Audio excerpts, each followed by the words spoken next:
The secure telephone line from Berlin to the Berghof crackled with tension in the early afternoon hours of July 20th, 1944, as Martin Bormann's urgent voice conveyed news that would send shockwaves through the Nazi leadership and would mark the beginning of a purge that would consume hundreds of German officers in the paranoid final months of the Third Reich.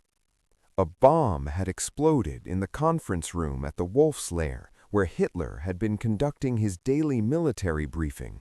Several officers were dead or wounded, and though the Führer had survived with relatively minor injuries, the clear implication was that elements within the Wehrmacht had attempted to assassinate him in what appeared to be a coordinated conspiracy involving senior military officers who had concluded that Germany's only hope for survival required removing Hitler from power and negotiating peace with the Western Allies before total Soviet victory made any settlement impossible. In the chaotic hours and days following the failed assassination attempt, as the Gestapo rounded up suspects and extracted confessions through torture, as the scope of the conspiracy became apparent through interrogations that revealed networks of opposition extending throughout the military and civilian establishment, Adolf Hitler learned information that would shake him more profoundly than the physical shock of the bomb blast itself. Field Marshal Erwin Rommel, the desert fox whose military genius Hitler had celebrated and whose battlefield successes in North Africa had made him a national hero and propaganda icon representing the best of German arms and Nazi fighting spirit, had been implicated in the conspiracy against him not as an active participant in the assassination plot itself, but as someone who had known about opposition networks, who had agreed that Hitler must be removed from command, and who had been designated to play a role in the post-coup government that the conspirators hoped to establish once Hitler was eliminated. Hitler's initial response to learning of Rommel's connection to the July 20th conspirators mixed several emotions that reflected the complex and ultimately tragic relationship between the Führer and the Field Marshal, who had been one of his favorite commanders. There was shock and disbelief that Rommel, a soldier whose career Hitler had personally advanced, who had commanded the Führer's personal security battalion before the war, who had been promoted to Field Marshal for achievements in North Africa, and who Hitler had believed shared his commitment to fighting to final victory, would have associated himself with traitors and defeatists who sought to remove the Führer from power. There was rage at what Hitler perceived as personal betrayal by someone he had trusted and elevated. Rage that would eventually manifest in the decision to force Rommel to commit suicide rather than face public trial that might have revealed the extent to which even Germany's most celebrated military heroes had concluded that Hitler's leadership was leading Germany to catastrophe. But there was also a strange reluctance to fully accept Rommel's guilt, a psychological resistance to believing that the Desert Fox had truly betrayed him that would shape how Hitler dealt with the Rommel problem, and that would result in the forced suicide being covered up as death from injuries suffered in an Allied air attack rather than being publicized as punishment for treason.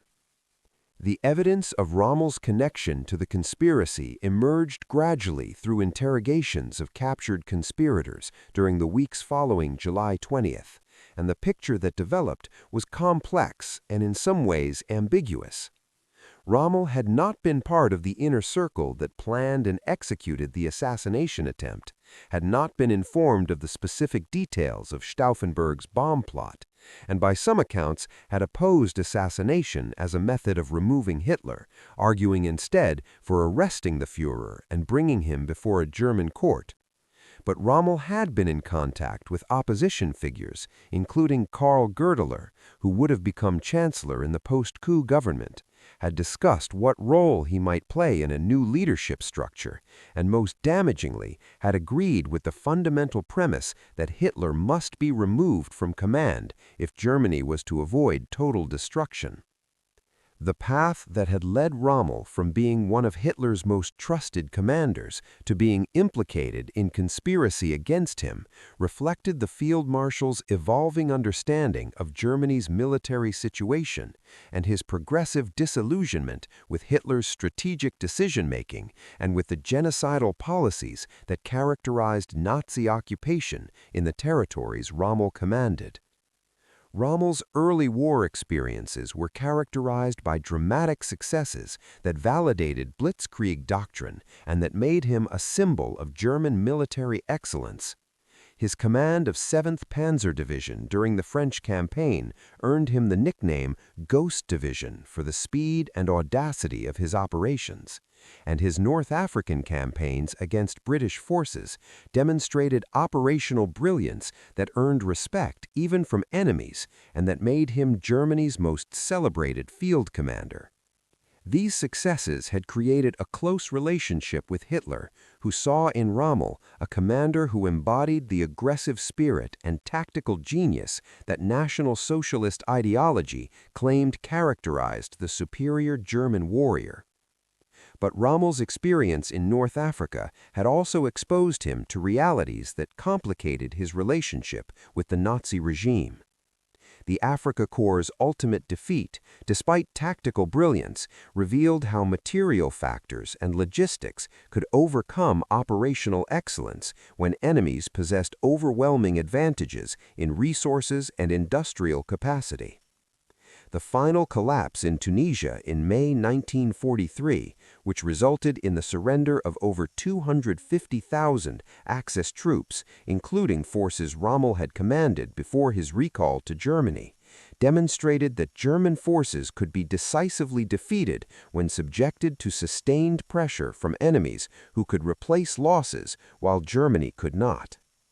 Most fundamentally, the North African experience had shown Rommel that victory required more than battlefield success. It required strategic coherence, adequate resources, and realistic assessment of what could be achieved with available means, all of which were increasingly absent from German strategic planning under Hitler's leadership.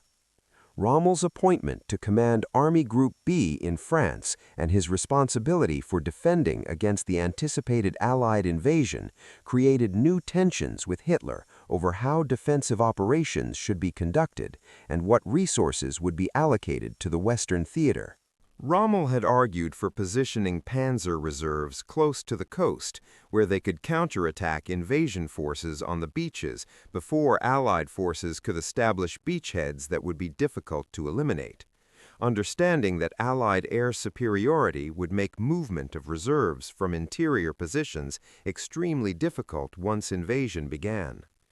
Hitler had overruled this approach, insisting that armor be held centrally under his personal control, where it could respond to the main Allied effort once the invasion location was identified, creating a command structure that satisfied neither Rommel's forward defense concept nor von Rundstedt's traditional mobile reserve doctrine, and that would prove disastrous when the Normandy invasion actually occurred. The D-Day invasion on June 6, 1944, and the subsequent Normandy campaign had been devastating experiences for Rommel, both militarily and psychologically. His defensive preparations had been inadequate to prevent Allied landings. Despite months of intensive work improving coastal fortifications, the panzer reserves had been held back by Hitler's command structure during the crucial first hours when counterattacks might have been most effective, and the subsequent battles had demonstrated Allied material superiority so overwhelming that German tactical competence could only delay rather than prevent Allied breakthrough from the beachhead. Rommel had sent increasingly desperate reports to Hitler, describing the impossibility of holding Normandy against Allied forces that possessed complete air superiority, that could concentrate artillery and numbers that destroyed German defensive positions, and that were advancing despite skillful German resistance because the correlation of forces favored the Allies so decisively that German forces could not prevent ultimate breakthrough. But beyond the military defeats, what had most profoundly affected Rommel's thinking was his recognition that the war was lost and that continued fighting under Hitler's leadership would result in Germany's complete destruction without achieving any benefit that might justify the additional suffering and casualties. Rommel had submitted a memorandum to Hitler in mid-July, arguing that the military situation in Normandy was hopeless, that political consequences must be drawn from military realities, and that Germany needed to seek a negotiated end to the war before the catastrophe became total. This memorandum, which reached Hitler just days before the July 20th assassination attempt, was itself a form of disloyalty within the Nazi command structure. Arguing for ending the war was considered defeatism, and suggesting that political decisions should be based on military realities rather than on ideological imperatives contradicted the fundamental Nazi principle that will and determination could overcome material disadvantages. The interrogations of conspirators that implicated Rommel revealed that the Field Marshal's disillusionment with Hitler's leadership had led him into contact with opposition networks that were planning for a post-Hitler Germany. General Hans von Stulpnagel, the military governor of France who was deeply involved in the conspiracy and who attempted to launch the coup in Paris after receiving news of Hitler's supposed death, had discussed with Rommel what role the Field Marshal might play in a new government. Karl Goerdeler, designated to become chancellor after a successful coup, had been informed that Rommel could be counted on to support the new government and might serve in a leadership capacity where his public prestige and military reputation would lend legitimacy to a post-coup regime. These discussions had apparently occurred with Rommel's knowledge and at least tacit consent, though the extent of his commitment to the conspiracy and what exactly he had agreed to do remained somewhat unclear through interrogations that were designed more to establish guilt than to determine precise truth.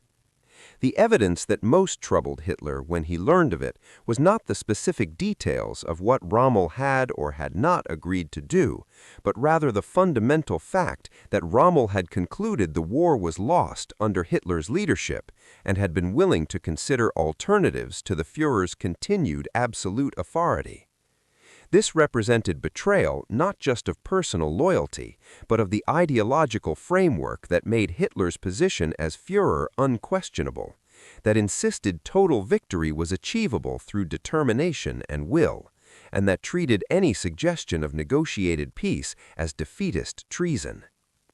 Rommel's military stature made his disloyalty particularly dangerous. If Germany's most celebrated field commander had concluded that Hitler must be removed, what did that suggest about the loyalty of other senior officers?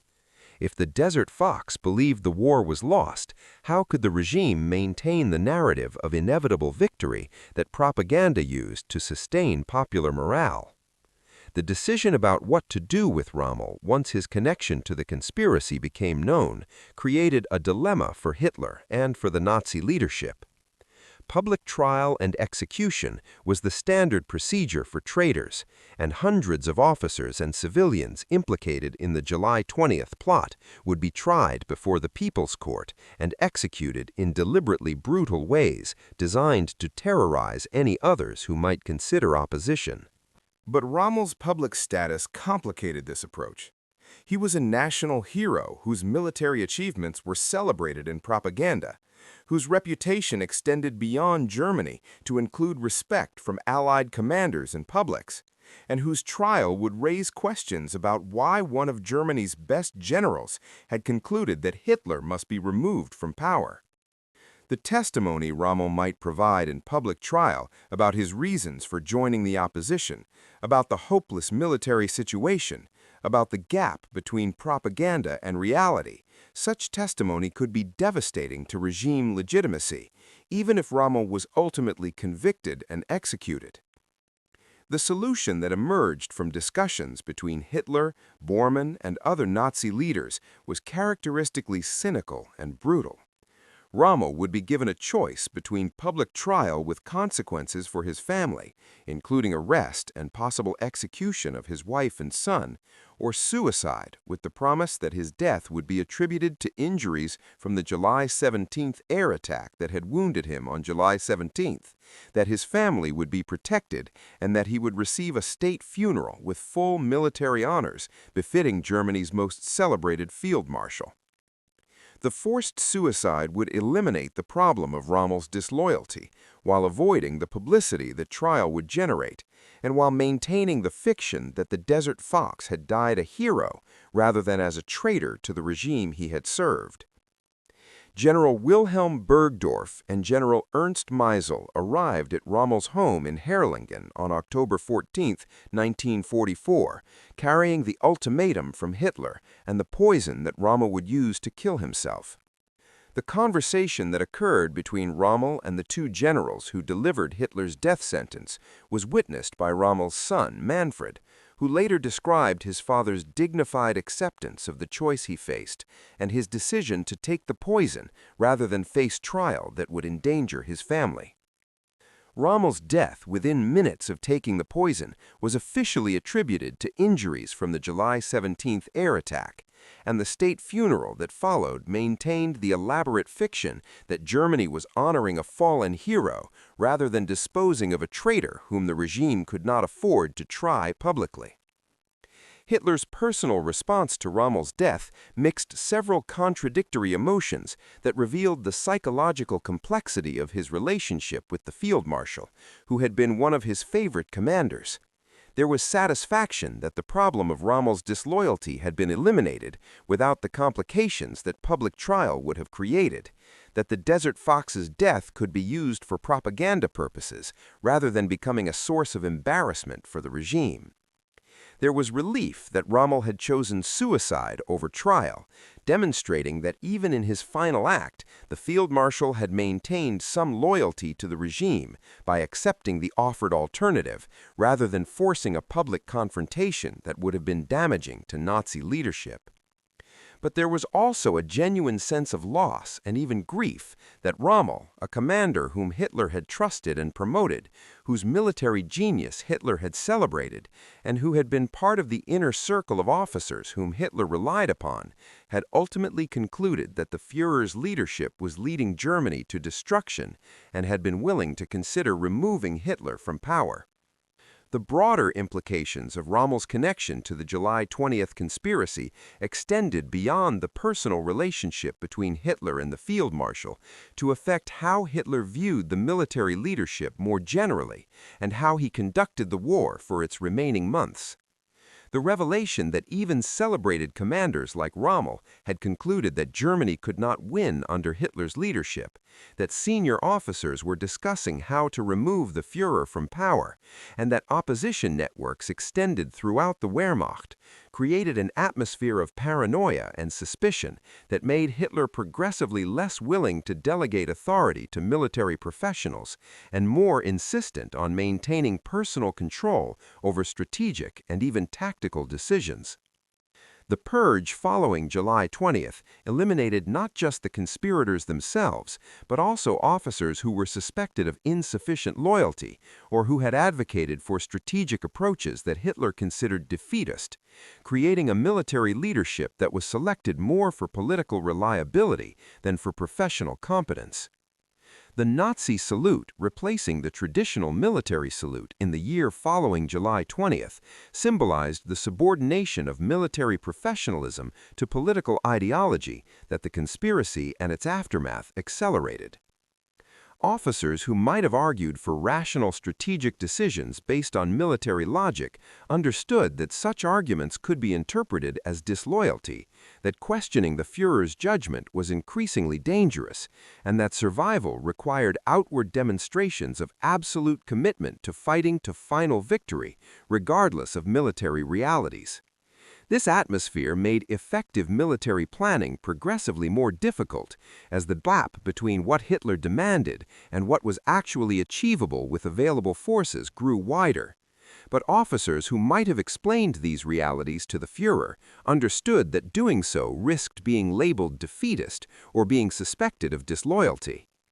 The psychological impact on Hitler of learning that Rommel had betrayed him manifested in several ways throughout the final months of the war. His health deteriorated more rapidly after July 20th, with the tremors and other symptoms that had been developing for months becoming more pronounced.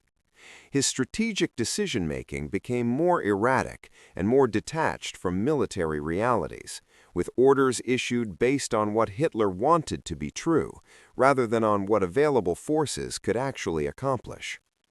His willingness to sacrifice German lives and resources in futile operations increased as the nihilistic dimension of his thinking became more pronounced.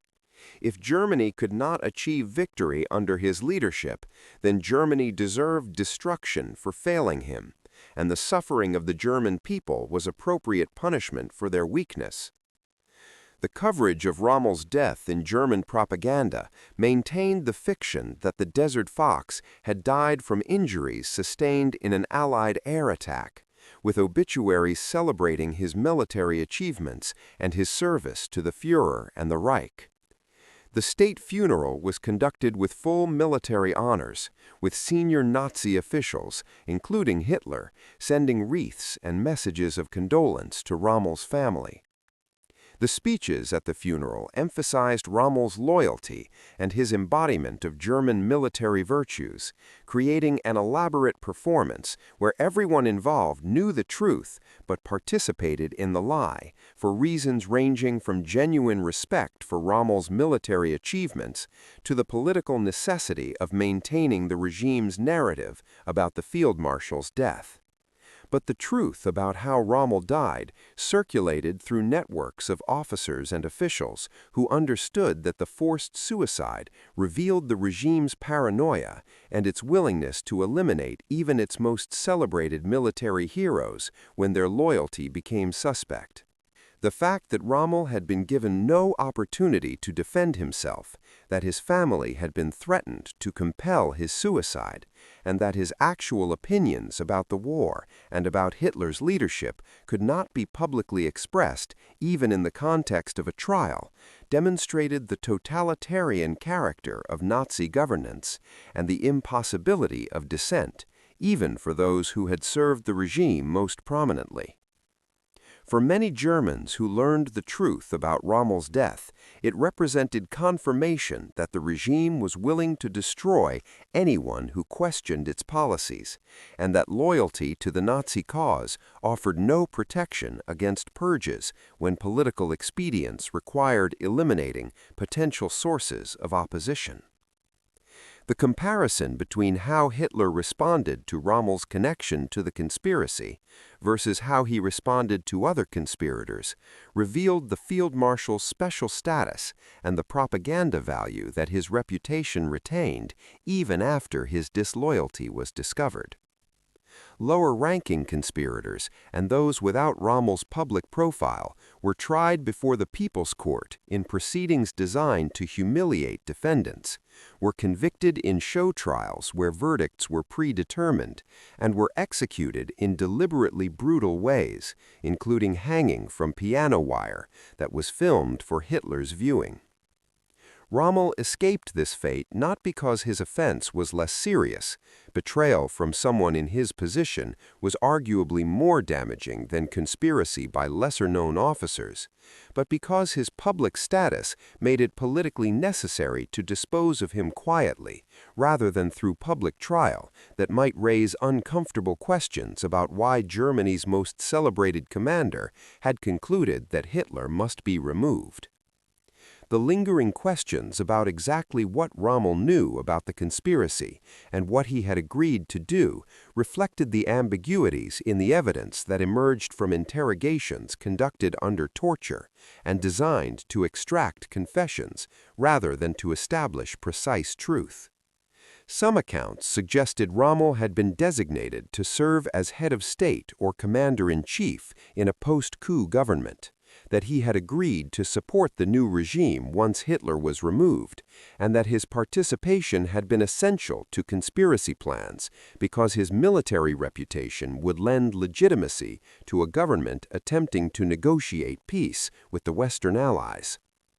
Other accounts suggested Rommel's involvement was more limited, that he had known about opposition networks and had agreed that Hitler must be removed, but had not committed to a specific role in post-coup arrangements, and had opposed assassination as a method of achieving regime change. The reality, which would only become clear through post-war scholarship examining available evidence from multiple sources, was probably that Rommel had been in contact with conspirators, had agreed with their assessment that the war was lost under Hitler's leadership, and had indicated willingness to support a new government if Hitler was removed through arrest and trial rather than through assassination. This position reflected Rommel's character as a professional soldier who maintained traditional military honor codes even while recognizing that his oath to Hitler was leading Germany to catastrophe, who could not bring himself to participate directly in an assassination plot, but who could accept Hitler's removal through legal processes, and who believed that Germany needed new leadership that could negotiate peace before total Soviet victory made any settlement impossible. But these nuances were irrelevant to Hitler's response once he learned of Rommel's connection to the conspiracy. The Führer's thinking was binary. Officers were either absolutely loyal or were traitors, and any association with conspirators, regardless of specific details or motivations, was betrayal that demanded punishment. The fact that Rommel had concluded the war was lost and had been willing to consider alternatives to Hitler's leadership was sufficient proof of treason, regardless of whether Rommel had supported assassination specifically or had agreed to a specific role in a post-coup government. Hitler's worldview did not accommodate the kind of loyal opposition that Rommel might have thought he represented, opposition to policies while maintaining respect for the office and person of the leader, because such opposition contradicted the totalitarian premise that the Führer's will was absolute, and that questioning his judgment was inherently disloyal. The tragedy of Rommel's relationship with Hitler and of his ultimate fate was that his military competence and his recognition of strategic realities made him conclude that Germany needed different leadership precisely when Hitler's regime was least willing to tolerate such conclusions. Had Rommel maintained absolute public loyalty while privately recognizing the war was lost, he might have survived to surrender to the Western Allies in 1945 and lived to write memoirs and participate in the post-war German military establishment. Had he joined the conspiracy more fully and actively participated in the assassination plot, he would have been executed along with other conspirators, but might have died with the clearer conviction that he had done everything possible to stop Hitler and end the war. Instead, he occupied an ambiguous middle position, where he had associated with conspirators sufficiently to be implicated in their treason, but had maintained enough distance from the plot itself that his exact role and level of commitment remained unclear, leading to a forced suicide that eliminated him quietly while maintaining the fiction of his heroic death.